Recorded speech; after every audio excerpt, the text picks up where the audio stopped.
Today we are standing at Holy Family Catholic Church in downtown Omaha. And you can tell if you look right behind me that we are in the kitchen. And this is where sandwiches are prepared for sack lunches that are handed out to homeless men and women and children who come by here looking for something to eat. So we thought this would be a great place to talk a little bit about the social teaching of the church. So if you read the scripture, the Lord's preference for the poor just leaps up off the page.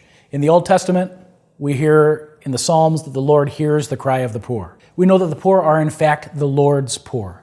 And when we talk about the poor, we just don't mean those who don't have a lot of material means, because you could have not a lot of material means, but all your needs would be met. And that's not quite what we mean by the poor.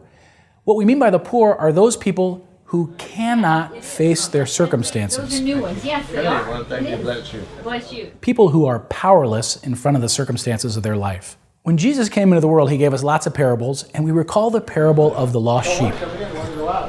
And in the parable of the lost sheep, to you and to me, that parable just seems kind of ridiculous. Why would you leave the 99 and go to the one? Jesus says, in fact, it's not ridiculous. We all belong to one body. And those of us who are most in need are most in need of our attention. So for that reason, we talk about a preferential option. It's not an exclusionary option. It doesn't mean that we don't pay attention to anybody else, but it means that when we look at the whole, the people we pay attention to first are those who are most in need. And since we use the analogy of the body, just think about when you're hurting somewhere. Think about if it's something immediate, like you have a fall, or if it's something long-term, like a part of your body isn't, functioning real well. You have trouble walking.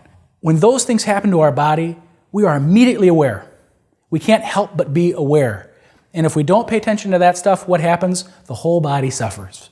So the preferential option for the poor tells us that the common good of all, the full flourishing of everybody, is best served if we start by paying attention to those who are powerless in the face of their circumstances. And that principle guides us in our social thinking.